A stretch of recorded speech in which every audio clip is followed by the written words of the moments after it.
do the action thing. I can't.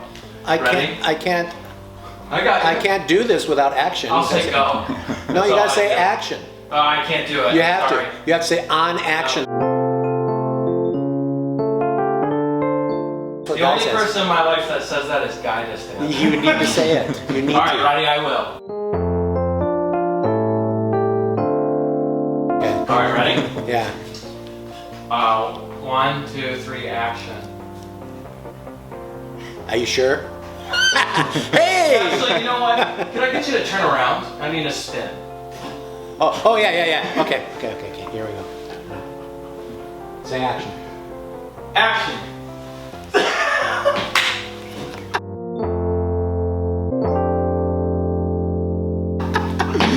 Hey, welcome to the Social Distancing Social Hour with your hosts, Pastor Garrett and Pastor me. You know me, you know my name.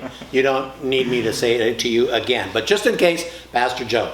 All right, so what we're here to do, what we're going to do today is Pastor Garrett and I just want to have a chance to chat together and with you to talk a little bit about transition and leadership and ministry, and mostly ourselves, because we both love talking about ourselves, and maybe at the end ask and answer a few questions we've heard from a number of you in a lot of different ways. So we hope that you'll just sit back, have fun, and turn us off when we get boring, okay?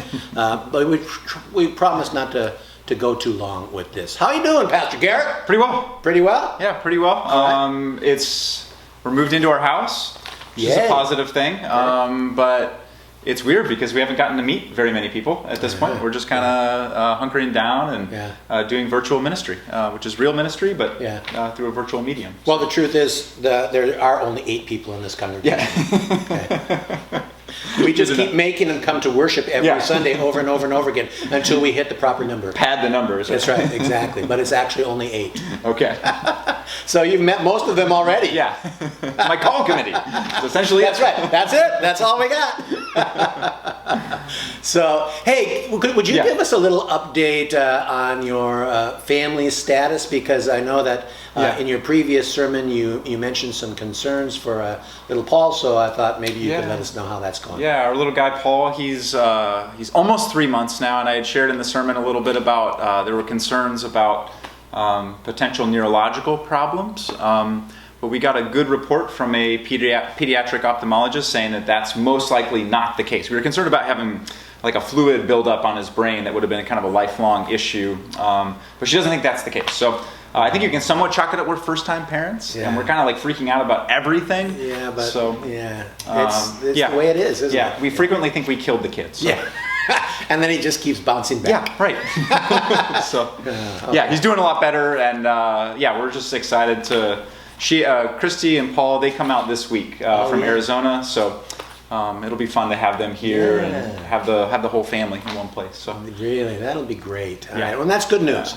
We are really glad to hear that. God is good. Thank you. And we'll keep our prayers going. That'd be great. All right. Yeah. So you grew up in this community, right? I did. Okay. Yeah. And why don't you tell us a little bit about that background? Yeah. What's funny is I remember watching the congregational meeting at which the call was voted on to call me here.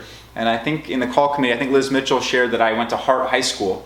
And then there was this overwhelmingly positive vote. I didn't go to Hart High School. So the vote was bogus. Right. You don't really belong here. I actually went to Canyon High School, which I don't know. That might shift a little bit. So it's too late now. Yeah, and I essentially hate Hart. No, but I grew up over in Canyon Country. Okay. Lived there from about 6 months after I was born all the way. My mom sold that house when I was 25. So we had that house for a long time. And so I went to Canyon High School and grew up in a family that was, my mom was a 5th grade school teacher over there at Mitchell Elementary. So kind of grew up around the schools here and thought about becoming a teacher in this area and substitute taught for a few years after college. So it's funny to see already. I've seen like interactions with people here, or I've met people here who work in the school district. So that I'm familiar with either names or I know like a few of you saw me when I was substitute teaching, which is great fun. So. Okay. All right. And your family's still in the area, or? I have one sister still in the area. And then my mom's out in Palm Springs, and then my other sister lives down in Dana Point area. Oh, okay. So, but yeah, my sister Brooke works in the schools here as well as an occupational therapist. Okay. Yeah. All right. Great. And so it's good to be back. It is good to be back. Yeah, already, I mean, we've been living in Pittsburgh for 6 years, and that started to feel like home, but I'm probably a week in, and it already feels like home again. So it's a good feeling. Good. Yeah. And we hope that Christy will feel at home too very soon and feel like this is her home as well. Yeah. Thank you. Looking forward to having her here, and that'd be good. I'll get to meet her. None of the rest of you will. Yeah. But, yeah. but I've already met her. She's great. Yeah, she is. Yeah. She is wonderful. All right. Good. Well, tell us maybe a little bit, for those maybe who haven't heard the story yet, how did you come to faith? Have you, has this always been a part of your life? Yeah, no. So we were a Christmas and Easter family growing up. And then right before my dad passed away when I was 15 years old, and he had asked that we start going to church prior to that happening. And so we started going to Grace Baptist, is where we had a family friend that invited us there. We're not going to hold that against you. Yeah, I know. It's so I went to Grace Baptist for a number of years and was baptized there when I was 15, but really didn't come to faith actually until later on. One of my friends from there had invited me up to Hume Lake Christian camps up in the Sequoia National Forest, and a sermon by Francis Chan in particular. I don't doubt that the Lord used it to turn the light on, so to speak. Just something clicked, and I developed this hunger to learn and to grow. And so that was when I was 17 years old, and that was kind of my background. So for a number of years was non-denominational churches. And then transitioned actually here, was a member here starting in 2006. This was after college, by way of reading, just a love for theology and love for Lutheran teaching in particular. I found it so biblical and also so edifying and applicable to life as well. Okay. Yeah. All right. Well, what led you into ministry, into wanting to be a pastor? Yeah. It was predominantly through a number of different preachers who had an impact on me, and it seemed to me like their preaching was setting me free. Okay. If that makes sense. Setting me free from all, and I'm convinced that everyone in life is held back by various things. Even I'm thinking of what Jesus says about he who sins is a slave to sin. And in every way, or in some way, every one of us becomes a slave to various fears and sins and desires and things like that. And so these preachers had this profound impact on setting me free, and I always admired that, and had this love for the Word of God that I wanted to be able to communicate and wanted to participate in that work of preaching and teaching the Word. So I think some people in the congregation know this, that when I was a member here, one of those preachers that had the impact on me was you. You don't have to say that. Yeah, I'm not going to bring him up, I promise. And I remember you and I were meeting for probably, I don't know, it was about maybe 6 months or so before I went to seminary, and I was just trying to get a feel for what pastoral ministry was like and whether I was called to it. So just the encouragement of being able to see that it's, I think, and this is not a knock on non-denominational churches, right? But I always felt like I didn't jive with the pastors in those churches. Like I don't know. And I thought with Pastor Joe there was a certain authenticity and just being real. So that was an attractive thing, that I could be that and enter the ministry confident that I could be myself in it. Yeah. Well, we all heard, and I heard your first sermon out of the gate, which granted is awkward when you're talking to a camera, okay? Because the camera doesn't give you any feedback. Right. So you don't have any idea whether you're making any sense or you're just babbling, because the camera doesn't really care. It just records you. Yeah. So it is weird, isn't it? Like right now. Like right now. At least we have each other to talk to. True. When you're preaching, it's like you're talking to the camera. But given all of that and the awkwardness of it being your first sermon to like literally no one in the sanctuary. Yeah. I have to say, I was really pleased. It was an awesome sermon. You shared your heart with us, and you shared Jesus with us, and I'm very excited about worship and the health of the congregation going forward as you share the word with them, because you are skilled and passionate, and you will do well, and you will do well with Thank that. you. So We appreciate that. Absolutely, Yeah. absolutely. Because we're going through this transition time now. It's not the transition anyone had planned, anyone had thought it was going to be, and so we haven't really had a chance to do this in any kind of a formal way, and kind of pass the baton, if you will, because of this whole situation, and so. What I hope that you get as you watch this, folks, is a sense that Pastor Garrett and I really genuinely are on the same page, and we get along. We love each other. I'm very excited that he is going to be leading the congregation. I'm very excited for him, and I'm very excited for you. I just want to make sure that gets communicated in this whole craziness that is taking all of our time and attention on other things. So Pastor Garrett, as the congregation moves forward, and as you move forward, what would you say matters most to you in ministry? Yeah, I've alluded to it a little bit already, but I love the preaching and teaching of the Word, and seeing the impact that it has on people, where the Spirit uses that to set people free, so that they can become who God created them to be. I do believe that Christ continues to be at work in the preaching ministry of the church. So that's a deep love of mine, and just seeing people's lives become what they were intended by God to be is really what matters most to me. Okay. Yeah, That's cool.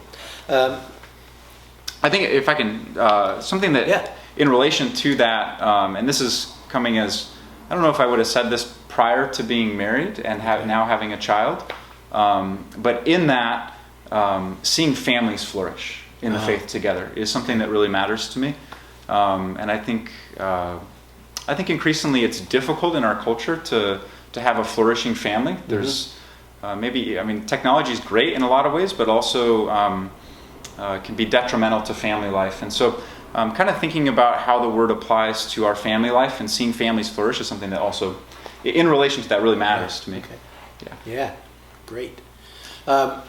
Well, and I realize you're just kind of getting your feet wet, just kind of dipping your toe into the water. Yeah. But how would you describe your vision for this congregation and where you see it headed in the future? Where do you think God wants to take this place at this early stage, this early moment of your ministry? Yeah. So when I think back to my time of being a member here, so that was 2006 to 2008, I thought this was a place, I landed here, like I said, by way of reading, which I think is probably not the common way to land here. But I found here a place that I was embraced by the community here, and then also had ample opportunity to learn and to grow.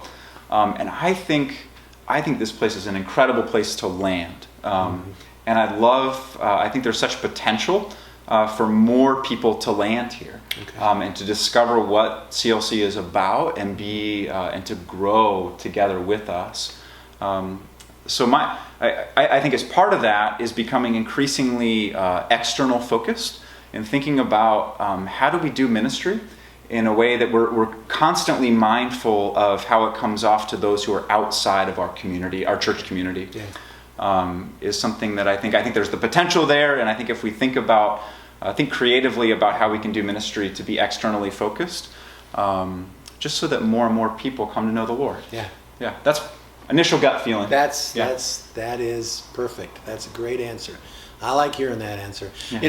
This is a unique place, and I've always known that, which is why I'm smart enough to have stayed. But now that the transition for us is to be moving to a different community and looking for a place of worship, I'm discovering just what a unique place this is. Yeah. And I've had people over the years who have moved away and then written back and said they're having a hard time finding another congregation that reminds them of CLC. Yeah. And I can testify to that firsthand now, as Barbie's been up in Washington and been looking for a church, and it is hard because this is such a different kind of place, filled with amazing people who love the Lord, and are so supportive and so positive and so fun, and the worship is great, and it's a challenge to find this in another location, and to let whatever new congregation you come across be that congregation rather than trying to make it be what this congregation has been. Right. So I'm happy for you that you get to be a part of this. Yeah, now. me too. It's great to be called back here. In some ways, I'm just like, wait, did this really just happen that I'm here? Like, yeah. Well, no, it actually did. Yeah. We're done here. You have a couple questions for me? Yeah, I do. I was just thinking about, one of my goals early on in being here in this overlap period between the two of us is I'm trying to get a better feel, even though not everyone's, well, not just not everyone's here, like almost no one's here. No one's here. Yeah, right. But trying to get a better feel for what the congregation is like, and I'm convinced that every human organization always has like a personality, and so I wanted to ask you, how would you describe the personality of CLC? Amazing. Yeah. Amazing. Words that I would use would be amazing, faith-filled, loving, authentic, fun, unique, the word I used just a minute ago. It is a gathering of people who really do have a sense of being a community, a family of faith together. They are always supportive, incredibly creative people in the congregation. But they love Jesus. And one of the things that has been pressed home to me through this current situation is just how deeply so many people love Jesus. Because they are stepping forward to watch the videos, to continue giving their offerings, to be coming up with ideas. We could do this, or how about if we do this, or maybe we could serve these people, and it just is evidence of the deep faith and love for Jesus that people in this congregation have. So it's a fun place to be. Yeah. The congregation lets you be who you are. Yeah. Okay? And they're okay with that. And that's not, as you know, true of a lot of congregations. Yeah. But it is very true of this one. Yeah. That's amazing to hear. I know that when we came out for a weekend visit back in the fall, there were two things that we said as we went away. One was we have never laughed so hard in a really long time. And then the other one was a question that was on my mind, I remember, was what's the motive for ministry? And I think there are often kind of like two motives, and both of them probably get mixed together, but is it love for the Lord, or is it fear of dying? I think a lot of churches can be motivated by a fear of like, oh no, like our future is going to be bad. But overwhelmingly, we got the sense that it was love for Jesus was just was motivating this place. So so what do you envision as the future of CLC? That's up to you.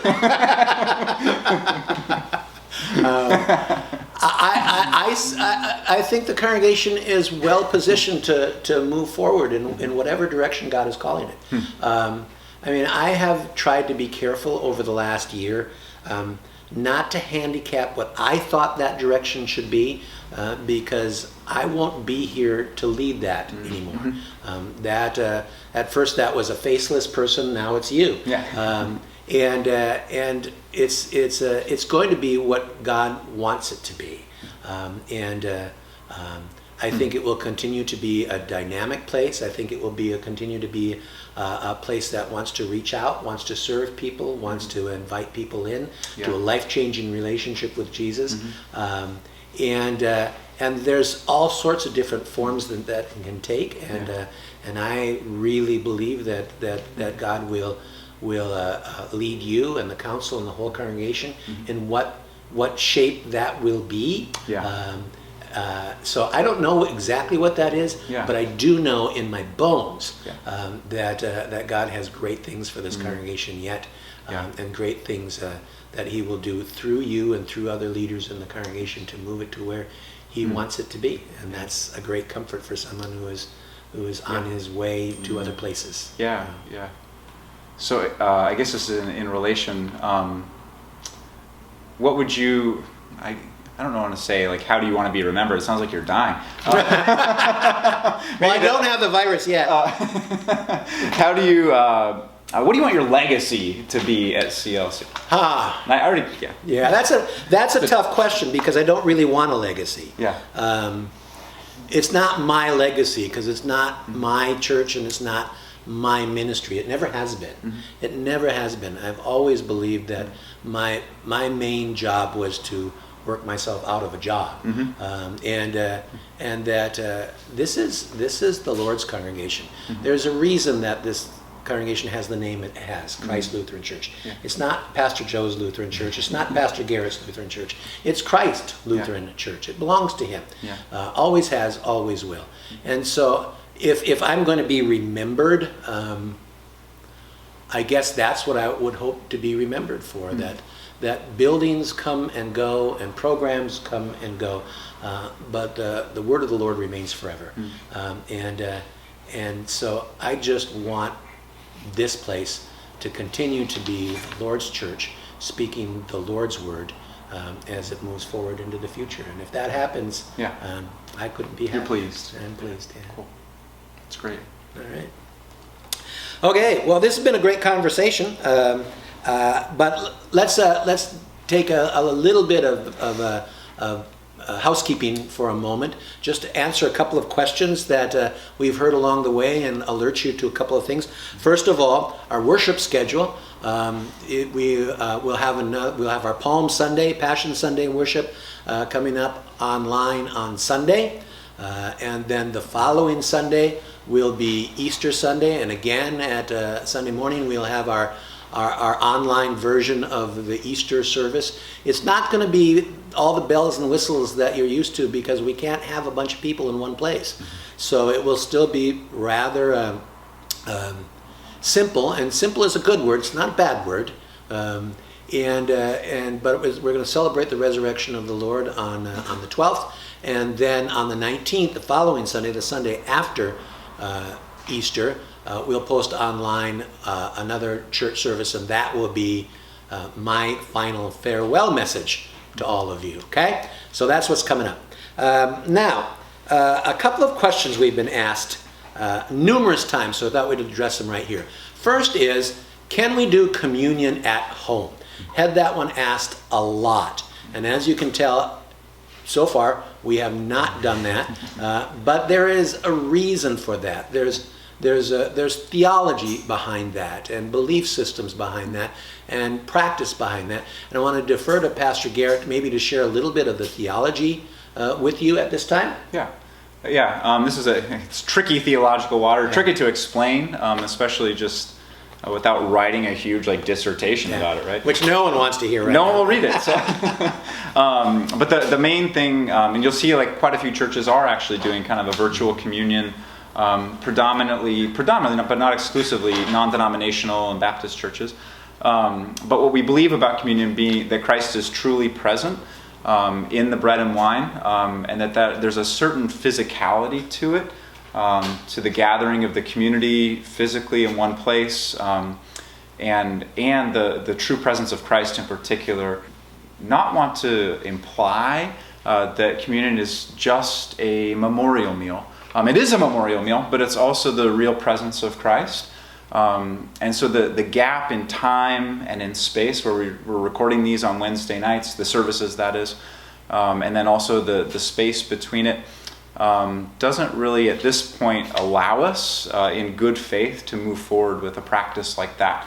But Pastor Joe and I were talking earlier that, if this is something that lasted super long, we're gonna have to rethink that, because we don't want you to go super long without receiving the assurance of the sacrament. And I think in the meantime, one thing I think is fascinating is the hunger for it. Yeah. I take that as a really good thing. That's a good thing. It is a really good thing. So I want to encourage that hunger for it, and that when we can come together in person, and if we can't for a really long time, then we got to figure out what we're going to do. But in order to ensure that we can get communion still. But when we do come together, I think it'll be just an incredible gift with great gratitude that we'll receive it. So. It will be, and we still believe that we will be together again soon, or at least you will be, and that will be a great day. But as Pastor Garrett said, over the length of time, if this were going to be a year or 2 or 3 or something like that, then you have to step back and you have to evaluate your theology and in light of what the situation is. And so we're going to continue revisiting that question over and over again to make sure that we are taking into account the needs of people and the desires of people, but also holding firmly to the theology and the practice that grounds us as Lutheran Christians, because you don't want to just jettison all of that for practicality's sake, in a moment's notice. And so it's something that deserves considerable thought and continued thought. I want to assure you that we're doing that, and that if something needs to change as a result of unexpected circumstances, we'll certainly come back and visit it again and share that with you. Yeah. Hope that helps. We've also had a number of suggestions about, can't we do parking lot church? Okay, and we've talked about that at length as well. And at this time, we're going to continue to post worship services online as we have been. The reason is because a couplefold. One is because if you all came to a parking lot, there wouldn't be enough room for you.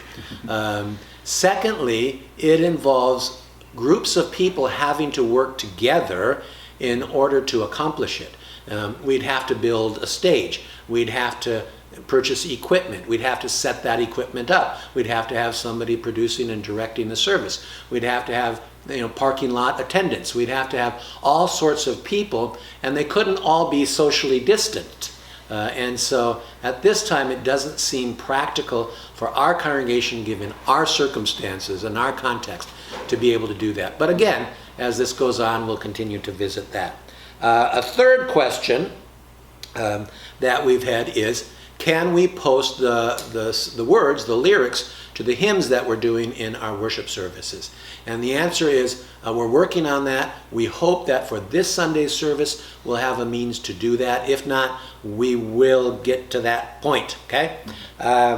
And then another one we wanted to let you know is that some of our Bible studies are now meeting by Zoom online, and we're collecting from the leaders all those Bible studies who are doing that, and in the e-news we will post that information. So if you're feeling like you'd like to be a part of a Bible study, even if you haven't been, and you'd like to zoom in on one of those, that information will be there, and who the leader is and how to contact them so you can participate if you would like. Don't forget also that coming up next week will be Maundy Thursday.